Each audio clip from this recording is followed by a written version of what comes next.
Hello everyone, this is Sinha sir from Sinha education. अपने पिछले video में हम लोगों ने देखा कि कैश बुक के बेसिक कॉन्सेप्ट्स क्या क्या हैं, किस तरह के ट्रांजैक्शंस कैश बुक में रिकॉर्ड होंगे और किस तरह के ट्रांजैक्शन कैश बुक में रिकॉर्ड नहीं होंगे। अब आगे हम लोग चलेंगे how to present cash book, cash book में प्रेजेंट करते कैसे हैं। So let's start one by one. Let's start a question of single column cash book. ठीक है, so from TS Grewal let's go to question number 1. So the format will be in the books of the proprietor name, Ripinder, cash book, and format is very similar to ledger. Very similar कहा, same नहीं कहा, आपने ध्यान दिया होगा। और उस difference को सिखाता हूं कि वेरी सिमिलर और सेम में अंतर है। एक जैसा, ये अकाउंट के ही जैसा दिख रहा है, लेकिन याद करो आपने लेजर चैप्टर में पढ़ा था कि किसी भी अकाउंट में एक तो यहां पे अकाउंट मेंशन होता है, यहां बुक मेंशन है। दूसरी डिफरेंस, यहां पे जेएफ लिखते थे, जर्नल फोलियो, इस साइड में भी इस साइड में भी, but in cash book we write LF in both sides. These are the two differences. Heading में अकाउंट नहीं, बुक होगा, कैश बुक, और इस वाले कॉलम में JF के जगह LF होगा। अदरवाइज लुक बिल्कुल लेजर की तरह है। Okay, so let's start the transaction one by one. 2020 January 1, Ripinder, the proprietor, started business with capital. So सभी का जर्नल एंट्री माइंड में आ जाएगा, cash account debit to capital, तो भी रिकॉर्ड हो जाएगा लेजर की तरह। ठीक है, लेकिन मैं उससे भी इजी तरीका आपको बताता हूं। First you decide whether it is a matter of receipt और पेमेंट और it is a matter of credit transaction. क्या कहा मैंने? आप ये लाइन पढ़ के डिसाइड करो कि क्या ये रिसिप्ट है, क्या ये पेमेंट है, या ये क्रेडिट ट्रांजैक्शन है। क्रेडिट ट्रांजैक्शन तो रिकॉर्ड होंगे ही नहीं, बेसिक्स में हम लोगों ने सीखा था। यदि रिसिप्ट है तुरंत हम लोग डेबिट साइड चले जाएंगे, और पेमेंट है तुरंत हम लोग क्रेडिट साइड चले जाएंगे। क्या कहा मैंने?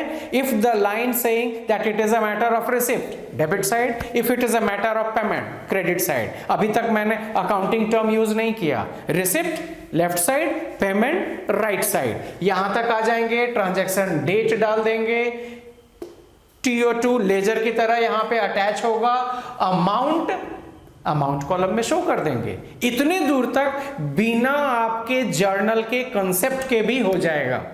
मैंने कहा लाइन पढ़ के ये तो दिख ही रहा है कि बिजनेस स्टार्ट हो रहा है कैपिटल से। So in the business cash is increasing, receipt हो रहा है। रिसिप्ट में सर ने कहा आंख मुंद के उधर नहीं जाना है, पहले this is centre line. Mindset ऐसे करना है आपको, दिस इज सेंटर लाइन। आप सेंटर लाइन पे खड़े हैं, आपने लाइन पढ़ा, you have to decide within a second, even partial second, you have to go left और you have to go right. Received left side, to amount date, इन तीनों में तो कहीं अकाउंटिंग का रूल यूज नहीं किया आपने।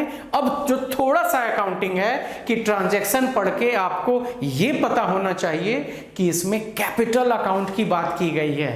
सो you have to write simply capital account. ये हो गया लेमन ढंग से कैश बुक में प्रेजेंट करने का। लास्ट मोमेंट पे मैंने आपका जर्नल का कंसेप्ट यूज किया, अदरवाइज पहले स्टूडेंट को साइड तो सिलेक्ट करने आ जाए, that by going through the line you have to move debit side और you have to move credit side. कर लेंगे।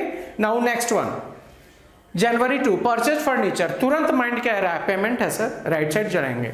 जनवरी 2 अमाउंट कॉलम में, राइट साइड है तो बाई होगा ही होगा। अब परचेज फर्नीचर, थोड़ा सा कंसेप्ट जर्नल का चाहिए कि जब एसेट का परचेज है तो बाई परचेजेस तो नहीं लिखेंगे ना, इतना ही मिस्टेक होगा आपसे। केवल जिसका जर्नल वीक है वो हड़बड़ी में लिख देगा बच्चा बाई परचेजेस, और आपका कंसेप्ट सही है तो आप लिखेंगे by furniture. Otherwise cash book में, सिंगल कॉलम कैश बुक में कहां कोई दिक्कत है। By furniture will be in credit side. Here you must write rupees also, this one. Now third line, purchase goods for cash, again payment right side. January 3 buy purchases 30। अब ये भी purchase है लेकिन एसेट का purchase, journal के concept से by furniture. ये भी परचेज है लेकिन गुड्स का परचेज, जर्नल के कंसेप्ट से बाई परचेज। इसलिए जर्नल का कमांड होना बहुत जरूरी है। Next one, paid freight, payment है, राइट साइड जाएंगे ही जाएंगे। By freight account, amount to be shown in amount column. Sold goods for cash, बेचे हैं, पैसा आया होगा, तुरंत मन कहता है लेफ्ट साइड जाएंगे, लेफ्ट साइड चले गए, January 7 to sales amount column में। Next one, January 10 paid to Ramesh, payment है तो क्रेडिट साइड गए, January 10 by Ramesh's amount column.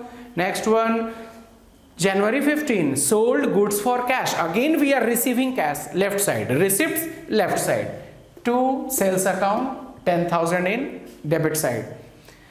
January 20 paid wages, payment है क्रेडिट साइड और उस एक्सपेंस का नाम, वेजेस पे किए बाई वेजेस, सैलरी पे किए सैलरी अकाउंट, स्टेशनरी परचेस करेंगे स्टेशनरी अकाउंट, जाना तो राइट साइड ही है, मैं तो इस बात पे स्ट्रेस कर रहा हूं, जनवरी 20 बाई वेजेस 10,000, ठीक है।